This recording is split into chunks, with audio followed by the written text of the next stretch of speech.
en el quinto bloque de nuestro encuentro. Nos acompaña desde un poco más al norte de donde estaba Francisco y Marisa, en la región de la Araucanía, en Chile, en el sur de Chile, el profesor José Armando Salazar Asensio, desde la Universidad de la Frontera de Temuco. Él es doctor en Filosofía y Ciencias de la Educación, con especialización en Evaluación Educacional por la Universidad Complutense de Madrid, España.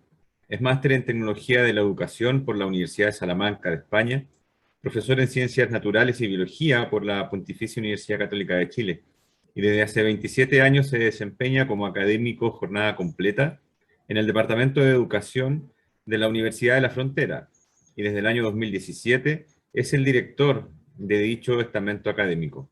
Ha participado como profesor visitante, docente y o investigador en congresos, seminarios, talleres, cursos de máster y de doctorado, dictando conferencias y mesas de expertos en universidades de Chile, Argentina, Brasil, Perú, Colombia, Costa Rica, Puerto Rico, México, Canadá, España, Portugal, Francia, Inglaterra, entre otros países.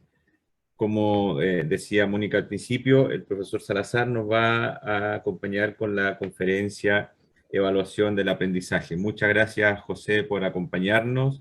Tienes la palabra.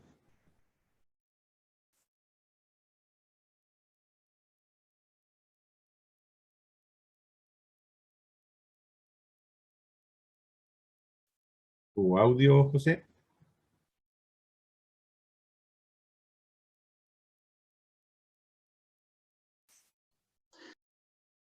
Ahora sí, tu audio, actívalo de nuevo, actívalo. ¿Escucha ahora? Ahora sí, ni un problema, se escucha y se ve bien. Muchas gracias. Muy bien. En primer lugar, quiero agradecer la invitación que me cursaron a este evento.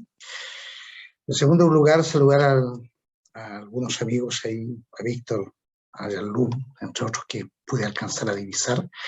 Y vamos a tratar de ser muy concreto en la temática, ¿ya? He titulado Evaluación para el Aprendizaje, Coherencia y Significatividad, ¿ya? Y en algún instante vamos a intentar a ver si esto se desplaza. Ahí estamos. Aquí está un poco lo que va a ser los apartados que pretendo comentar. Voy a abordar una parte sobre la cultura evaluativa, la búsqueda de la coherencia evaluativa, el aprendizaje, su complejidad y significancia, y algunos comentarios finales en el tiempo que dispongo.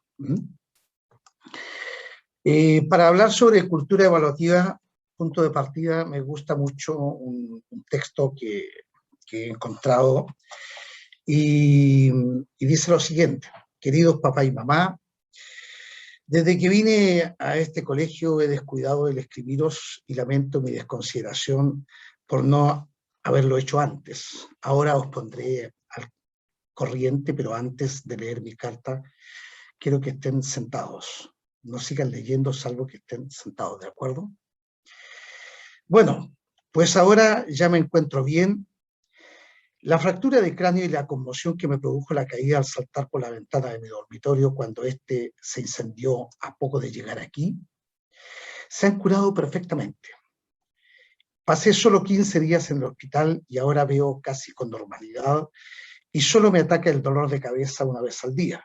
Por fortuna, el incendio en el dormitorio y mi salto por la ventana fueron presenciados por un empleado de la gasolinera cercana que avisó a los bomberos y a la ambulancia. Después me vino a visitar al hospital y como luego yo no tenía sitio donde vivir a causa del incendio, él fue tan amable que me invitó a compartir su vivienda. Realmente se trata de un sótano, pero es muy coqueto. Él es un muchacho excelente y nos enamoramos como locos, por lo que pensamos casarnos. Aún no sabemos la fecha exacta, pero podrá ser antes de que se me note mi embarazo. Sí, papá, estoy embarazada. Me consta que os complacerá ser abuelos y estoy segura de que recibiréis al bebé dándole el mismo cariño, afecto y cuidado que tuviste conmigo cuando era pequeña. La causa del retraso de nuestra boda se debe a dos razones. La primera es que nos encontramos en un tratamiento contra las adicciones a las drogas, y la segunda es una infección que padece mi novio y que no se ha impedido pasar pruebas hematológicas prematrimoniales, ya que yo descuidadamente me he contagiado de él. Estoy segura de que lo recibiré con nuestra familia con los brazos abiertos. Él es cariñoso y, aunque no muy educado, tiene ambición. Su raza y religión son distintas a la nuestra, pero sé que vuestra tolerancia, frecuentemente expresada, no permitirá enojarse por esto. Ahora que ya están al corriente de todo, quiero decirles que no se incendió mi dormitorio, no tuve fractura de cráneo, ni tuve que ir al hospital. No estoy embarazada, no tengo novio, no sufro ninguna infección y no hay ningún muchacho en mi vida. Solo quería mostraros que hay cosas hay cosas peores en la vida que las notas que les envío en este correo electrónico.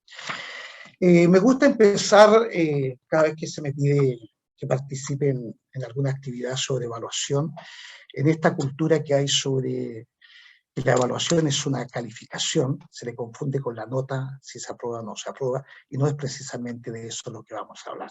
Esto refleja muy bien la cultura, solo sabiendo que no está embarazada, que no tuvo fractura de cráneo, etc., solo ahí deja de tener importancia las calificaciones. Esa es la cultura que está instalada en los sistemas educativos. Aquí he seleccionado un conjunto de famosos, y bueno, si tuviéramos más tiempo podríamos hacer una dinámica, ¿no? Y claro, lo que tienen en común estos personajes es que eran pésimos estudiantes en el colegio, pésimos. Nadie puede dudar de su genialidad, cada uno en su área, ¿no? Por lo tanto, muchas veces el rendimiento escolar, en el cual la evaluación juega un rol importante, no guarda mucha proporcionalidad con el devenir, ¿ya? Con los verdaderos aprendizajes, con los talentos que hay detrás de nuestros estudiantes. Yo recuerdo cuando era niño, en la década de los 60, a mí se me preguntaba en casa qué pasaba con las calificaciones. Hoy día la responsabilidad de las malas calificaciones son de los profesores. Nosotros somos los responsables que los niños no aprendan. Ha cambiado mucho esto. Esto es la cultura que tenemos hoy en día en relación a lo que está rodeando a la evaluación. Dicho esto, como cultura, vamos a entrar a lo que yo considero que es el punto álgido, que es el tema de la falta de coherencia en la evaluación. Nosotros podríamos encontrar un conjunto de elementos que definen y que le dan sentido a la evaluación. Ahí ustedes podrán leer algunos elementos que son clave. Es una evaluación para el aprendizaje, no es una evaluación del aprendizaje. Se supone que hoy en día la evaluación tiene que permitir seguir aprendiendo. A través de la evaluación yo genero aprendizaje y además promuevo la autorregulación del aprendizaje. Y un tercer elemento que habría que destacar dentro de este pool de características del sentido de la evaluación es que permite en esta retroalimentación apuntar y apostar por la mejora sostenida.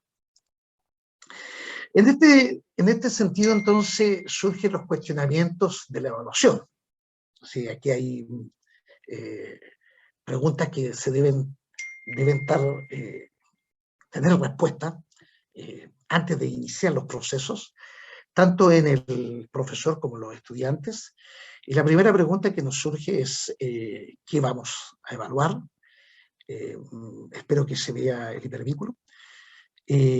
Cuando preguntamos qué evaluamos, podemos evaluar muchas cosas, ¿ya?, en educación.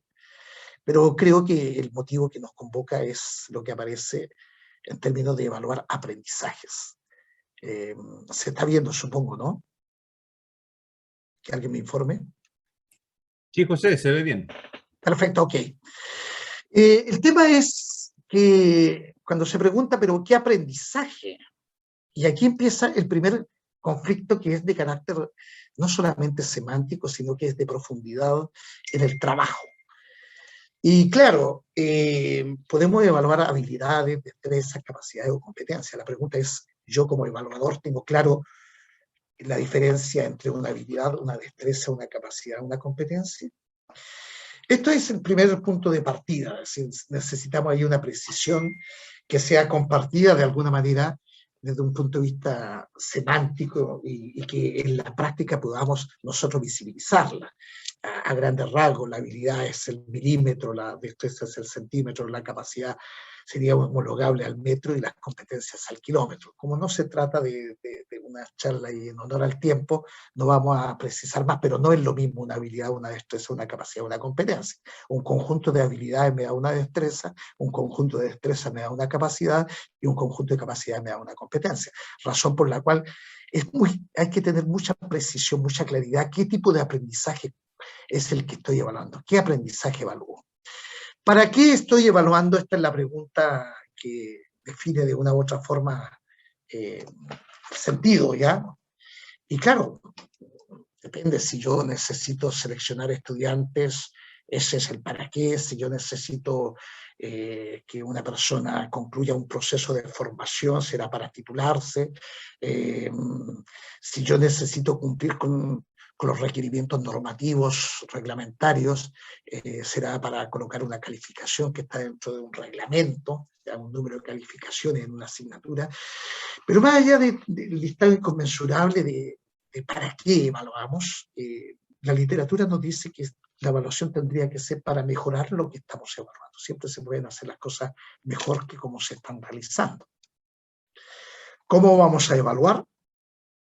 Bueno, aquí hay muchos instrumentos e instancias que para nadie es desconocido y que de una u otra forma determinan este cómo, ¿no?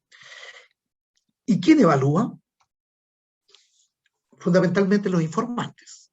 Históricamente hemos sido los profesores, con una heteroevaluación.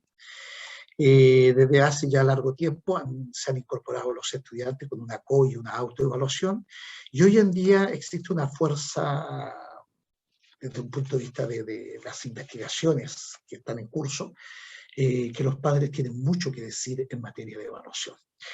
Estamos hablando de evaluación, no de calificación. Evaluación como aquel proceso en donde yo rescato información de lo que estoy evaluando, ¿ya? No le estoy asignando un dígito, una nota. En ese contexto, ¿a quién vamos a evaluar? Al estudiante, pero cuando yo evalúo a un estudiante, indirectamente me estoy evaluando yo como evaluador también. Cuando un grupo de estudiantes, mayoritariamente, un alto porcentaje, no ha mostrado las evidencias del aprendizaje, me tengo que preguntar que a lo mejor no es tema del estudiante, sino que ha sido del diseño, de los procedimientos a través de los cuales hemos podido echar a andar esto. Y cuando la evaluación es permanente, es un proceso, no es un suceso, ¿ya? Por lo tanto, evaluamos de múltiples formas y siempre, desde que entramos hasta que concluimos este proceso de enseñanza-aprendizaje. Y al centro ha quedado la pregunta: ¿para quién estoy evaluando? Yo estoy evaluando para el CIMSE, para las pruebas estandarizadas, para la PTU, para la prueba de ingreso a la universidad. ¿Para quién evalúo? Evalúo para los padres, ya que se trata de un colegio privado donde la matrícula es muy alta, etc. Las investigaciones hoy día definen que esta es la gran pregunta que ha permitido desarrollar trabajos y estudios muy interesantes. La tendencia que refleja el mundo académico dice que para quién evaluamos tenemos que evaluar para poder desarrollar una justicia social. Tanto es así que la Universidad Autónoma de Madrid tiene una cátedra sobre evaluación y justicia social, y en Valencia hay toda una línea de investigación de la Universidad de Valencia con Jesús Jornet con respecto a esta misma temática. ¿Para quién estamos hablando? Estamos hablando para una sociedad más justa. Y en el caso de la cátedra UNESCO que tienen en la Universidad Autónoma de Madrid, allí está Javier Murillo, que se puede seguir este lineamiento. Si tenemos que hablar de congruencia o coherencia evaluativa, hay un evaluador chileno que nos dejó precisamente el año 2005 en una de sus obras, su última producción académica, colega de la Universidad Católica de Valparaíso, Pedro Ahumada, nos dejó esto como herencia y hasta el día de hoy sigue teniendo mucha consistencia con respecto a buscar un espacio que permita garantizar la coherencia evaluativa. Fíjense que en la parte frontal de este cubo nosotros tenemos los tipos de conocimientos que pueden ser factuales, conceptuales o procedimentales. De manera vertical tenemos los actitudinales y los estratégicos. En la parte lateral tenemos la intencionalidad de la evaluación, que puede ser reproductiva, comprensiva o transferencial, y en la parte superior tenemos los tipos de evaluación de conocimientos previos, de proceso y de resultados. ¿Dónde está la clave que plantea Pedro Ahumada con respecto a la congruencia evaluativa que él llama? Es que todo conocimiento factual es reproductivo, es memorístico. Es decir, son aprenderse las tablas, las capitales de los países, la longitud de los ríos, etc.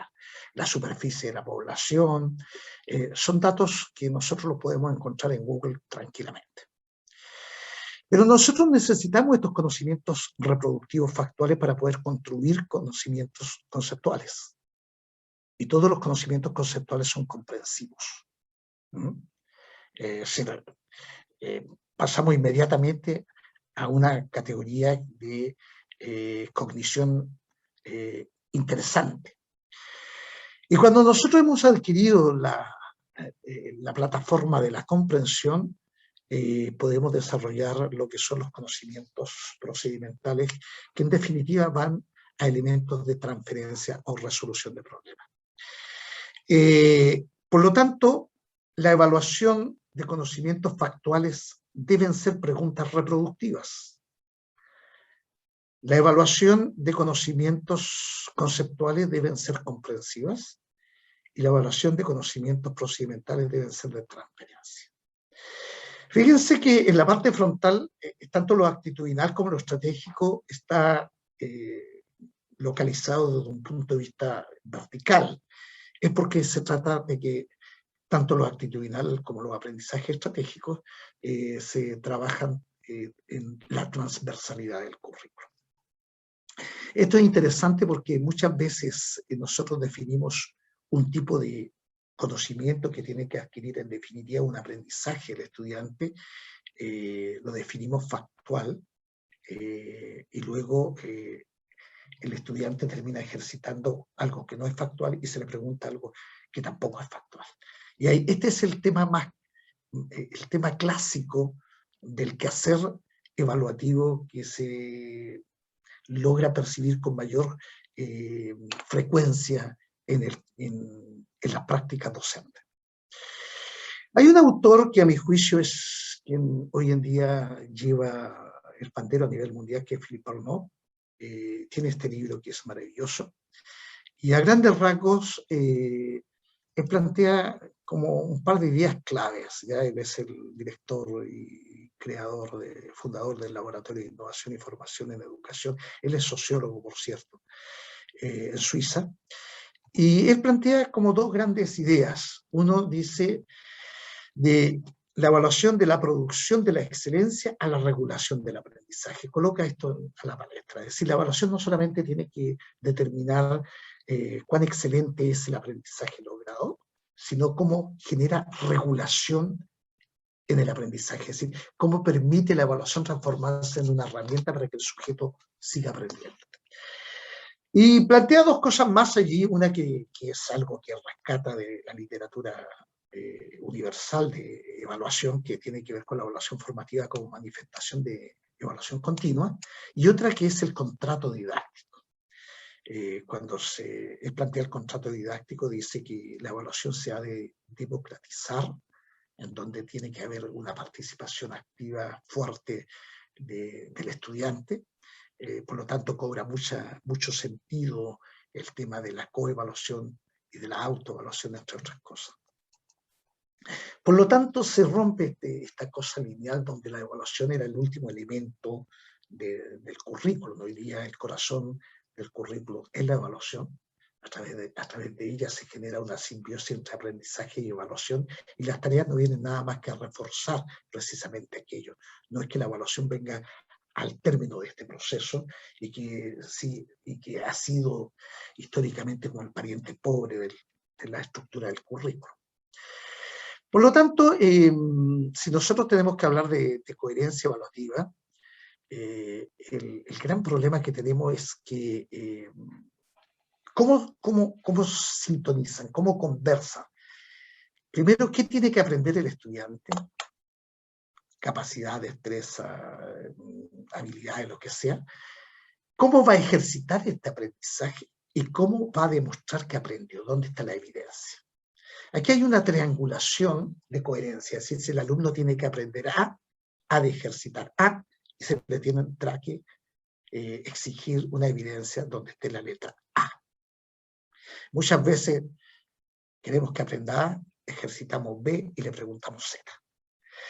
Esta es la triangulación de la coherencia, pero la literatura nos ha puesto, y aquí coloco el caso de una profesora visitante que estuvo en 2013 en Chile, en donde vino a promocionar justamente el cuarto elemento que yo planteo más adelante, que son los estilos de aprendizaje. Y en ese contexto pasamos de una triangulación a una cuadroangulación. Es decir, ya el alumno tiene que aprender A, va a ejercitar A, se le va a evaluar A, pero ojo, aparece esta nueva coherencia que en la cuadroangulación tendremos que considerar cuál es el estilo de aprendizaje que tiene el estudiante. Y eso le determina, de una u otra forma, agrega este cuarto elemento en plan de poder facilitar el aprendizaje del mismo. He de reconocer que la gente que es muy pro neurociencia debilita mucho el tema de los estilos de aprendizaje, señalando que tales estilos no existen. Ni los estilos de aprendizaje ni la neurociencia explica cómo se aprende. Ahora, hay mucha literatura sobre estilos de aprendizaje al respecto. Pero no termina allí este tema de coherencia, que es lo que yo quiero compartir con ustedes, sino que a estos cuatro elementos se nos agrega un quinto elemento, según las investigaciones que hoy en día nosotros recogemos desde la literatura académica, ¿no? Es decir, ¿qué tiene que aprender? ¿Qué va a ejercitar? ¿Cómo va a demostrar esto? ¿Y cuál va a ser el estilo de aprendizaje? Sino que ahora entran a batallar los estilos de enseñanza del docente. Es decir, hay dos líneas de investigación muy fuertes, muy marcadas, y que están muy asociadas desde hace un tiempo a esta parte para poder vincularlo con el quehacer evaluativo. Por lo tanto, estamos hablando de una coherencia prospectiva, que es una pentangulación, incorporando los estilos de enseñanza y los estilos de aprendizaje a la triangulación que presentara en algunas láminas anteriores. Bueno, aquí está un poco este cubo donde se incorporan los estilos de aprendizaje. Esto lo presenté en Lima hace algunos años, donde ahí en la parte superior ustedes podrán encontrar los estilos pragmáticos, reflexivos, teóricos y activos, y cómo conversan esto con el cubo de congruencia de Pedro Maja y la naturaleza de los instrumentos libres, semiestructurados, estructurados, etc. Bueno, con respecto a los estilos de aprendizaje no es la idea, pero tenemos cuatro estilos bastante diferenciadores. Ahí está el activo, que es un animador, improvisador, descubridor, arriesgado, espontáneo. Tenemos el reflexivo, con características como ponderado, concienzudo, receptivo, analítico, exhaustivo. Tenemos el teórico, metódico, lógico, objetivo, crítico, estructurado. Y tenemos el pragmático, experimentador, práctico, directo, eficaz y realista. Esto es interesante porque de una u otra forma permite, la idea es cómo apostamos, así como en la educación preescolar hay rincones de aprendizaje, deberán haber en todos los niveles de enseñanza rincones de evaluación, donde el estudiante pueda escoger para lo que se desea evaluar, cuatro formas distintas de evaluar lo mismo, y que pueda estar en sintonía con el estilo de aprendizaje. Están menos avanzados los resultados de investigación en estilos de enseñanza, pero es una línea que es emergente y bastante interesante. Vamos a entrar entonces en el aprendizaje, su complejidad y significancia. Si yo le pido que ustedes miren eso, esta es una, para quien me ha escuchado antes, una de las láminas clásicas que coloco. ¿Qué ves? Entonces yo le coloco, las investigaciones han demostrado que los niños pequeños no pueden diferenciar esta pareja, ya que ellos en su memoria aún no tienen esta información asociada a nada. Los niños pequeños solo ven 9 delfines. Moraleja, si en el transcurso de 10 segundos no encuentras los delfines, te darás cuenta qué clase de asociaciones tiene en tu cerebro. Bueno, ahí están los 9 delfines. ¿Por qué coloco esta imagen? La coloco por una razón muy simple, porque yo no puedo evaluar desde mi estructura cognitiva, sino desde la estructura cognitiva del estudiante. Por ahí hay un libro muy hermoso de un autor español, Enseñar desde el cerebro del que aprende. Claro, si yo le digo, dígame qué es lo que hay en la figura anterior y el chico me pone delfines, como yo no los veo, se los coloco malo. Entonces, moraleja, aquí yo debo reconocer los estadios de desarrollo de mis propios estudiantes, y cuanto más conozca a mis estudiantes, va a ser mejor el encuentro con el aprendizaje y va a ser mucho más fluido y mucho más fidedigna la evaluación, es decir, mucho más válida la evaluación, que ha de ser siempre como instrumento. Bueno, aquí había una dinámica, pero por los tiempos me lo voy a saltar. Y voy a entrar aquí al tema epistemológico del constructivismo, de la construcción de conocimiento, que es lo que hoy en día se maneja en la literatura, ¿no? Estos son los 4 autores clásicos en los cuales se basa el constructivismo: Kant, Darwin y Marx. Pero esto no lo estudiamos en psicología del aprendizaje nosotros. Cuando hablamos de las teorías de aprendizaje nos aparecen estos señores. Pero es curioso, porque ellos han impactado sí a los que son los autores clásicos: Vygotsky, Piaget y Ausubel. Es decir, solamente por cuestión de tiempo, si usted no ha leído a Charles Darwin, no va a entender nunca a Jean Piaget. Jean Piaget utiliza el lenguaje, el idioma que Darwin emplea en sus tratados de evolución. El origen de la especie y todo eso, toda la terminología. Lo mismo pasa con el tema de Vygotsky, lo mismo pasa con el tema de Ausubel. Es decir, estos son los contemporáneos, los que han levantado el conocimiento que nosotros estudiamos en la universidad, pero las raíces están mucho más atrás. Y cuando uno lee los autores de la lámina anterior, se nos simplifica mucho la comprensión de los postulados de Vygotsky con el tema de la zona de desarrollo próximo, o de David Ausubel con el aprendizaje significativo. Bueno, hablando de aprendizaje significativo, hay un mapa conceptual que de una u otra forma refleja en qué consiste, ¿ya? Y que permite en este minuto, en la tendencia de evaluación, lo que tenemos que evaluar no es evaluar cualquier cosa, sino el movimiento que hay es evaluar aprendizaje significativo. El tema es que yo debo primero promover ese aprendizaje para poderlo evaluar, porque si no estoy evaluando cualquier cosa, no el aprendizaje significativo, que es el requerimiento que hoy en día tenemos. Aquí está el supuesto motivacional de Ausubel, donde maneja 2 variables, uno que es la actividad social y la otra es la relevancia cultural. Fíjense que aquí la combinación de una alta relevancia cultural y una alta actividad social, hay apuestas por aprendizaje in situ, situaciones simuladas, análisis colaborativo de datos relevantes. Aquí hay una perfecta combinación de las tareas de aprendizaje, por un lado, del reforzamiento, y que esto de una u otra forma también determina el quehacer evaluativo. Acá tenemos también, de una u otra manera, un elemento que nos permite combinar el tipo de aprendizaje memorístico en la parte baja o aprendizaje significativo, y desde la recepción e instrucción hasta el aprendizaje por descubrimiento, el aprendizaje autónomo o la instrucción. Y con rojo ahí he puesto que es el modelo educativo de comprensión integral del conocimiento exige un aprendizaje significativo y una apuesta de lo que es este aprendizaje autónomo, más que guiado o más que de recepción.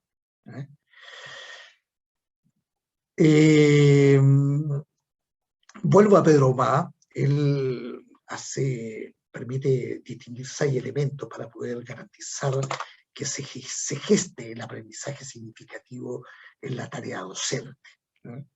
Y en ese contexto plantea que tiene que haber una enseñanza coherente, que tiene que haber un tratamiento profundo de la información, una conexión con lo que el alumno ya sabe, oportunidades para aprender activamente, tareas conectadas con el mundo real y el estímulo permanente de la metacognición. El permitir conjugar estos 6 elementos es una carta de garantía que efectivamente estamos instalando, estamos trabajando en el aprendizaje significativo, y eso nos permite la tranquilidad que en el instante que le elaboremos o levantemos propuestas de evaluación, estas van a apuntar efectivamente a aquello y que no va a ser una cosa camuflada que pensamos que estamos desarrollando aprendizaje significativo cuando en definitiva no lo es. Bueno, quiero ir cerrando con algunos comentarios finales. Me salté lo anterior, un poco para ajustarme al tiempo que me han dado. Surgen 2 preguntas en este evento. ¿Cuál cree usted debe ser el rol docente actual y cómo cree usted se debe cubrir las necesidades de aprendizaje para la sociedad 5.0? Yo voy a tratar de establecer aquí algunos comentarios finales generales que espero que puedan orientar, tal vez no dar respuesta, a lo mejor abrir más cuestionamientos con respecto a estas 2 preguntas que están aquí formuladas. Yo creo que lo primero es una reingeniería institucional que habría que establecer al interior de los establecimientos educativos para generar una nueva cultura evaluativa. Y en ese contexto, ya sea en las universidades a través de los planes de desarrollo o de los proyectos educativos institucionales a través de los establecimientos educacionales, estos son como la carta de navegación, la gran carta de navegación que permite saber para dónde vamos, qué es lo que queremos, cuál es la misión, la visión, etc. Y allí queda definido todo el itinerario de la institución educativa. Y en ese contexto me permito, más allá si es escuela o universidad, ya sea en el plan de desarrollo, en el proyecto educativo institucional, debiera haber un proyecto evaluativo endógeno. Esto lo hemos ido trabajando en algunas investigaciones, que permita que cada institución sea capaz de levantar un modelo de evaluación institucional más allá de las evaluaciones institucionales externas a las que queda sometida la institución, y que de hecho están presentes, sobre todo en las universidades. La institución también debiera levantar un modelo de evaluación de aprendizaje. ¿Qué aprendizaje se va a promover? Todavía hay discusiones con respecto a modelos pedagógicos en algunos modelos educativos, en algunas instituciones que no están definidos del todo, que están en proceso de construcción. Es decir, porque es una forma de uniformar este procedimiento. Hace algunos años me pidieron en la Universidad Iberoamericana de México una conferencia y pedir el máximo antecedente. Allí yo me encontré con que ellos son jesuitas y utilizan el modelo educativo ignaciano.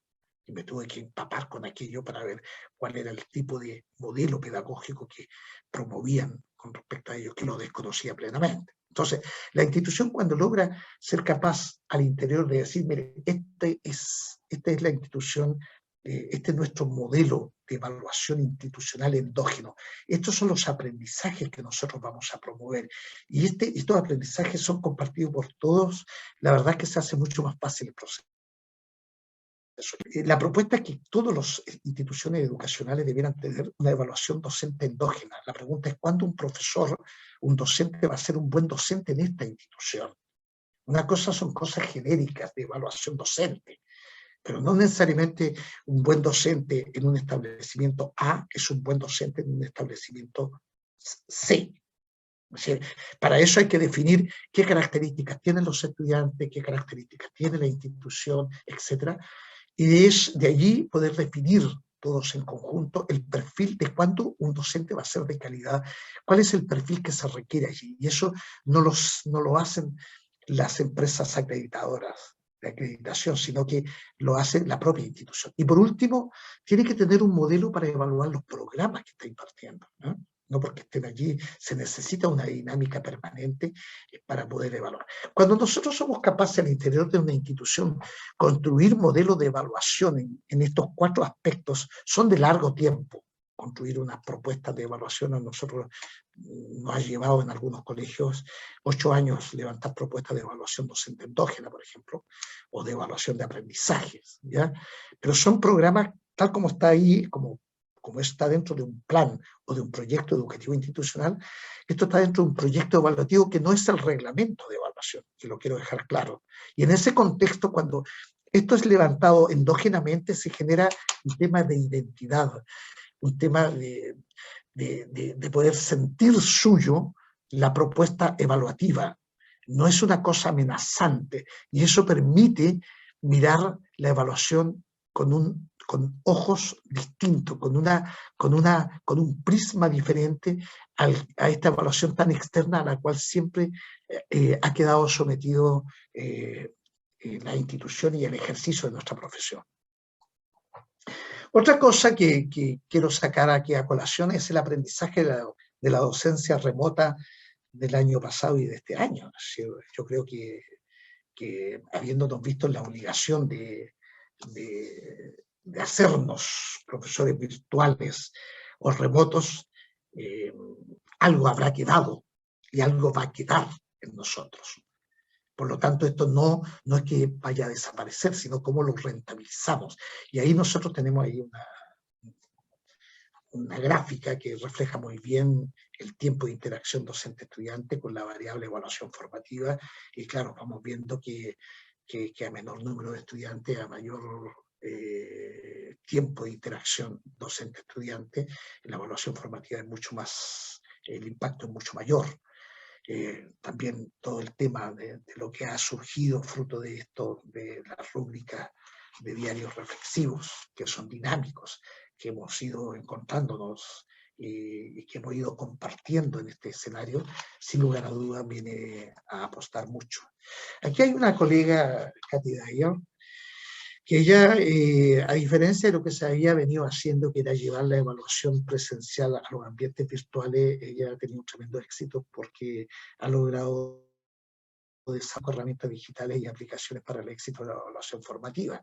Cada una de estas es una evaluación formativa, es una de las 75 herramientas y que son gratuitas, las cuales ustedes pueden entrar y pueden rescatar. Son creadas desde la virtualización. Creo que aquí tenemos mucho que aprender y mucho de esto también se pueden adaptar como se hizo históricamente desde la presencialidad a la virtualidad. Ahora podemos transitar al revés, ¿ya?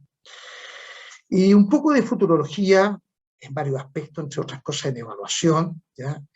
Estas son, al menos apareció esto en México, estas son las carreras del futuro. La pregunta es cómo estamos preparadas las instituciones de educación superior, en donde dice que el 75% de las profesiones futuras todavía no existen en los planes de estudio universitarios. Ya el 78% de los estudiantes no quiere carrera de ciencia, 133 millones de nuevos puestos surgirán con las nuevas competencias digitales. Yo creo que ese es un tremendo elemento que nos está golpeando, no solamente a la universidad, a los diseñadores curriculares, a la sociedad en su conjunto. Me quedo hablando de futurología en evaluación, me quedo con el aporte que hace Jesús Jornet, colega y amigo de la Universidad de Valencia, y que tiene que ver con esta escalera ya de la evaluación. Sin evaluación no hay ninguna información, una evaluación retroactiva, donde hay evaluación formativa y sumativa. Hasta ahí nosotros eso lo hacemos con bastante frecuencia y es algo histórico. El escalón 3 y 4 son los que hay que trabajar, que es la evaluación preactiva, una evaluación de necesidades funcional para adaptarse y promover y responder al futuro, cuidado. Esto es imprescindible para subir al escalón cuarto, que es lo que propone él, la evaluación proactiva, que es prospectiva, que analiza un posible escenario del futuro. La evaluación como instrumento para provocar el futuro. Creo que esta es la línea que va a trabajar a futuro. Y ya para cerrar y ajustarme solo un minuto más, Víctor, voy a cerrar con el poema 14 de 20 poemas de amor y una canción desesperada de Pablo Neruda, que dice, parafraseando al Nobel Pablo Neruda, el amor hace en las personas lo que la primavera hace con los cerezos. Es decir, hace posible que florezcan. La primavera no violenta al árbol, no la presiona, no la poda, no la injerta, no la obliga, no la fuerza, sencillamente crea las condiciones para que se desarrolle. Ni siquiera podría decirse que con rigor que crea las condiciones, sino que es, que constituye en sí misma la condición. La metáfora de la primavera da luz a una concepción que concibe la evaluación como una fuerza que no solo tiene en cuenta, sino que hace que se desarrolle la naturaleza de las plantas y de los árboles. Es decir, la primavera no hace que el árbol se convierta en otra cosa, sino que sea el mismo creciendo. Por otra parte, la primavera aparece y transcurre sin brusquedades, de manera paulatina y serena. De manera particular, la evaluación habrá de convertirse precisamente en la primavera que permita que profesores y estudiantes crezcan y florezcan, donde los primeros se transformen en verdaderos referentes formativos de calidad, que en comunión con sus educandos prepararán a estos para una sociedad cada vez más compleja y cambiante. La obsesiva búsqueda del éxito sin un norte planificado y técnico puede ser también un escenario donde el árbol se atrofie y quede definitivamente seca. Tormentas, sequías, granizos, heladas, en definitiva unas condiciones adversas con las que resulta difícil, por no decir imposible, que el árbol sobreviva. En este sentido, se debe trabajar con mucho rigor científico, donde cada acción sea evaluada permanentemente y compartida en múltiples escenarios, pasando revista a los aciertos y fracasos, generando una verdadera comunidad de aprendizaje, donde investigadores y sociedad en su conjunto realicemos acciones integradoras, complementarias, para así asegurar que el discurso, muchas veces distanciado de la práctica, se formule en un idioma universal. Se debe trabajar sin descanso. La importancia y urgencia con la que se necesita intervenir en pro de optimizar los aprendizajes no permite la fatiga. Se debe trabajar de manera transparente, participativa y cohesionada, entendiendo que esta es tarea de toda la comunidad escolar, asegurando instalar una nueva cultura evaluativa centrada en la mejora, donde la confianza en el equipo directivo sea un principio básico de funcionalidad. Se debe hacer entonces que de la evaluación una práctica que pasa a la confianza, de la sanción a la ayuda, del control al tutelaje, en definitiva un proceso que venga a sumar fuerza en ese gran desafío que es el mejoramiento de nuestros procesos educativos. Muchas gracias, colega. Bien, muchas gracias, José. Estupenda la presentación que nos has dado en esta oportunidad. Así que felicitaciones, gracias por ello. Vamos a tener un pequeño espacio de consultas. Voy a tomarme la palabra, ahí veo a Marlene Estela también encendiendo su cámara, me voy a tomar un poco la palabra, José, para darle la relevancia a algo que tú dijiste al principio y que nos tiene que llevar a hacer cambiar la forma en cómo miramos la evaluación. Tú hablaste casi al principio de tu intervención de que debemos transitar, que deberíamos haberlo hecho siempre, desde una evaluación del aprendizaje, ¿cierto?, hacia una evaluación para el aprendizaje. Y lo relevante que es hacerse cargo de ese cambio conceptual. Es decir, ¿para qué vamos a poner en servicio la evaluación? ¿Mm? A ver si puedes redondear un poco más esa idea que yo la encontré ahí, hasta como para hashtag evaluación para el aprendizaje, no del aprendizaje. Sí, efectivamente, Víctor, ha cambiado mucho la orientación de la evaluación. No es una evaluación para certificar, tal como dice Pablo, no es para certificar si el alumno aprendió o no aprendió. porque eso es muy limitante, eso hace que colisione y que se mimetice la evaluación con la calificación. La evaluación nos ha de entregar información para un aprendizaje sostenido, sobre todo cuando hoy día existe una tendencia universal de que los sistemas educativos tienen que apuntar para un aprendizaje para toda la vida. Entonces, si nosotros no hacemos el esfuerzo de desmitificarle una evaluación que ha estado con estos tintes de notas permanentemente, sino que sea una herramienta de ayuda para optimizar lo que el estudiante tiene que aprender, la verdad las cosas es que no vamos a cumplir con este propósito que es el aprendizaje para toda la vida, que además está declarado en las organizaciones internacionales. Si nosotros tomamos, no sé, los elementos que han planteado las metas 2021, que planteó la OEI, por ejemplo, que están concluyendo este año, o todo lo que ha salido desde la UNESCO o de la OCDE, sin ir más lejos, en materia de una educación de calidad, lo que plantea fuertemente es un aprendizaje para toda la vida. Y la única manera de sostener esto es que el sujeto entienda de que se va a una institución a adquirir las herramientas para seguir aprendiendo, por más que se especialice en un área, los conocimientos son dinámicos. Entonces la evaluación tiene que ser esa herramienta que permita gestar estos procesos. Esa es la idea que subyace atrás, Víctor.